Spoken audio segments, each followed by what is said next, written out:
Hello, this is KC from KC Grandpa Tech, where we talk about tech, fun stuff, and much, much more.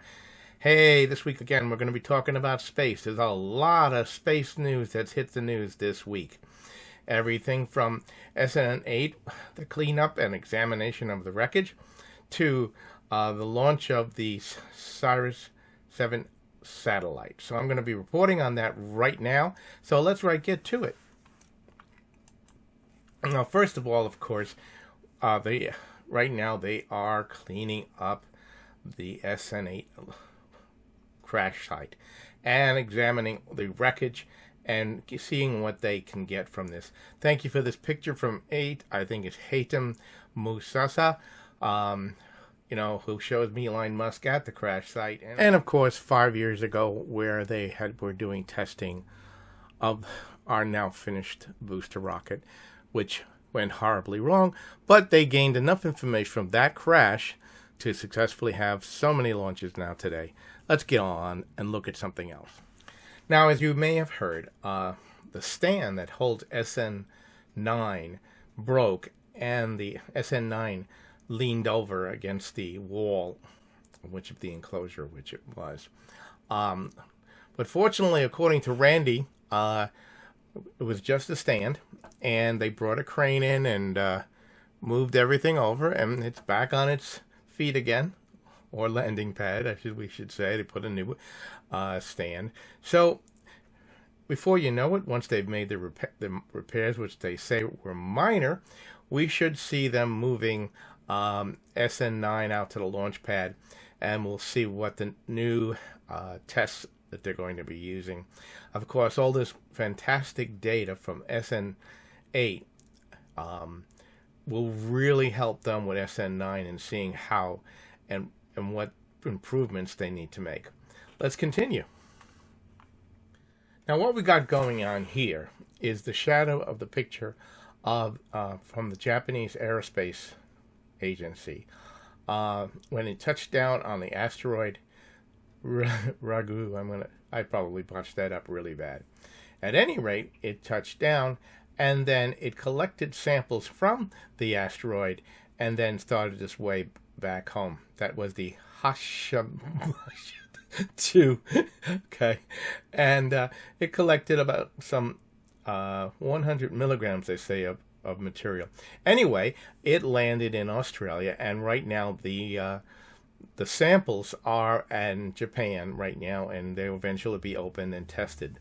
That's fantastic. That's fantastic. In addition to that, as we know, Chang'e 5 had the samples.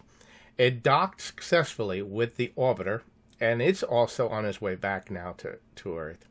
And it will then, the capsule containing the samples will land, and more and more samples from the moon, from the asteroids. What a fantastic week it's been. A lot of great news in space. One last thing, and before I do that, don't forget to like, share, and subscribe to the channel. I put a lot of effort in trying to collect this information for you, and I appreciate your comments and everything else. So let me get right into that now. Now, lastly, on Sunday, we had the launch of the SXM7 satellite into orbit, again by the Falcon 9 booster. It is one of its successful launches and return to Earth. The SXM7 has a mass of 7,000 kilograms. It's the heaviest satellite they've launched into orbit yet. And it will provide S-band spectrum, which will increase the ability of them to transmit and bring music. It has been a week of space. Just for in case you don't know, that's just an artist's rendition of the satellite. And if you stay tuned, I have the actual launch and video of that, and that'll bring our show to a close. So thanks for watching. If you want to stay tuned and watch the launch, go ahead.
We're now 30 seconds into flight, and Falcon 9 is preparing to pass through max Q, which will happen at T plus 1 minute and 12 seconds. For those of you that might be unfamiliar with this term, max Q is when the vehicle will experience the greatest amount of dynamic pressure. Call out there that everything is looking nominal for first stage. To prepare for max Q, we throttle the engines down and then back up about 20 seconds later. And this helps ensure that we keep those dynamic pressures below a certain level. Falcon 9 is supersonic. So there we heard the call out that the vehicle is now going faster than the speed of sound.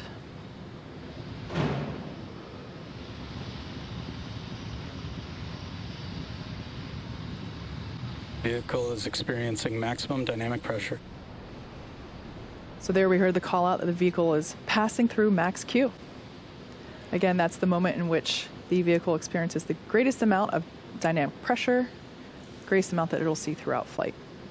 Now in just a few seconds, we'll hear the call out that MVAC chill has begun. Just like we did on the M1D engines for first stage, we open the pre-valves between the propellant tanks and the turbopumps, allow some of that super chilled liquid oxygen to cool down the turbopump hardware. There we go. So MVAC chill has begun. So that super chilled liquid oxygen is flowing through the turbopumps, allowing them to cool off prior to full flow of propellant. Everything is looking good with stage 1 trajectory. Coming up, we're going to have 3 events happening in quick succession. We're going to have main engine cutoff, followed by stage separation and SES1, or second engine start 1. Main engine cutoff coming up in 3 seconds.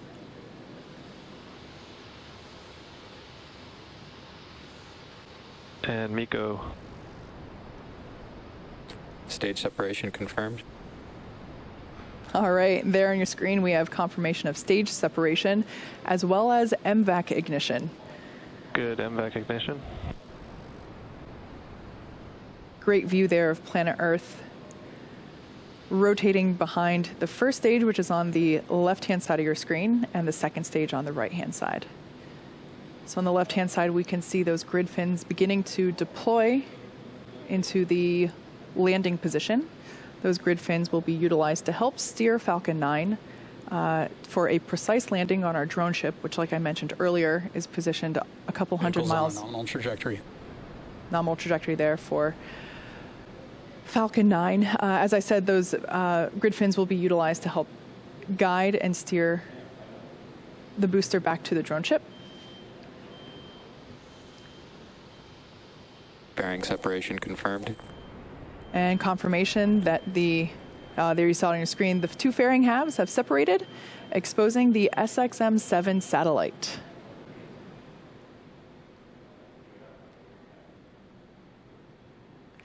If you look closely, you can actually see the fairing disappearing from view in the background there. Currently at T plus 4 minutes and 3 seconds into flight, and we're performing the first of 2 planned MVAC burns.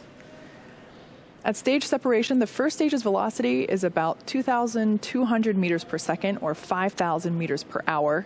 Pretty fast.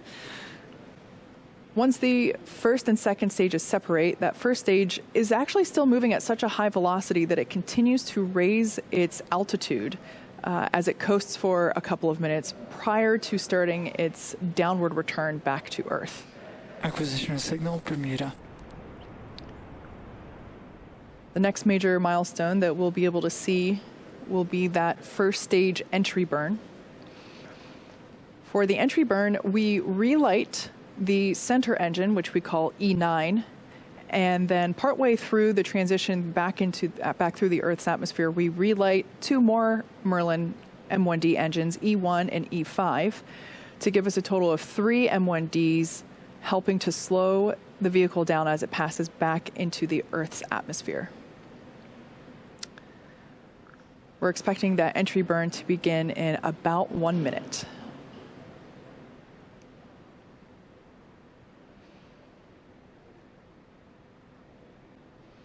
Trajectory continues to look good there on second stage. carrying the SXM-7 satellite for Sirius XM. Vehicle is on a nominal trajectory.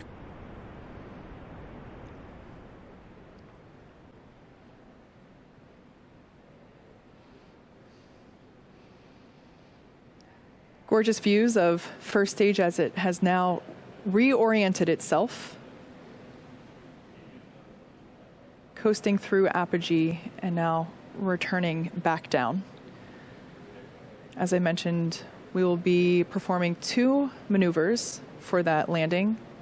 First, entry burn coming up in about 10 seconds, followed of course by the landing burn on the drone ship. Stage 1 FTS is saved. First stage is currently about 50 miles above the Earth's surface. Stage 1 entry burn has started. There we can see that the entry burn has begun on the left-hand side of your screen for that first stage re-entry.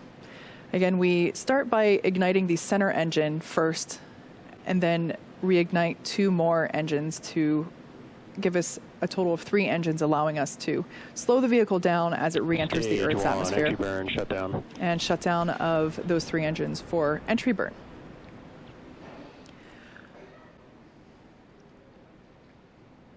Trajectory continues to look nominal there for second stage on the right-hand side of your screen. I love that view of the MVAC nozzle glowing orange with Earth behind it. Next up, we have a couple of major milestones happening back-to-back. The start of the landing burn followed immediately by SECO 1, or second engine cutoff 1, on the second stage. SECO is where we shut down that MVAC engine to allow the second stage to coast for a little bit. This event preserves the fuel until we need it for the final burn to take us to our targeted orbit for the SXM-7 satellite. And then about 25 seconds after SECO 1, we'll hopefully have a live view of the first stage touching down. Stage 2 is in terminal guidance. Touching down on our drone ship, just read the instructions.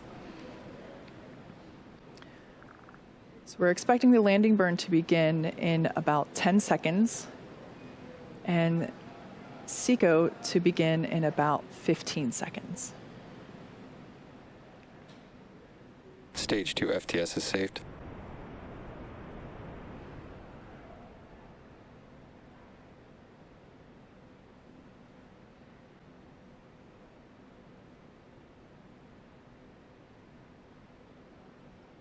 Everything continued to looking nominal. And there we heard the call out of SECO. And tuning in for that landing on the left-hand side. Hopefully we stick it. Looks like we lost the feed there. We'll try to bring that back to you whenever we have the opportunity. But we did hear the call out that we have good orbit for the second stage. So nominal orbital insertion.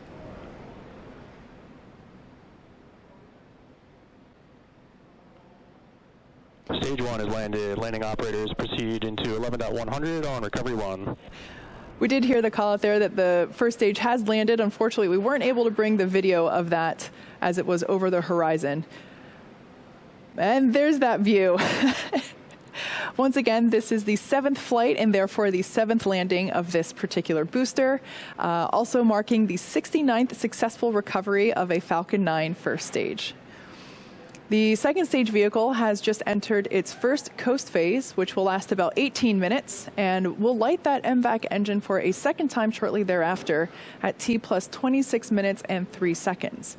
We're going to take a break here, and as always, if you're interested in keeping an eye on that second stage throughout its coast phase, we'll leave you with an animation. See you back here at T plus 25 minutes.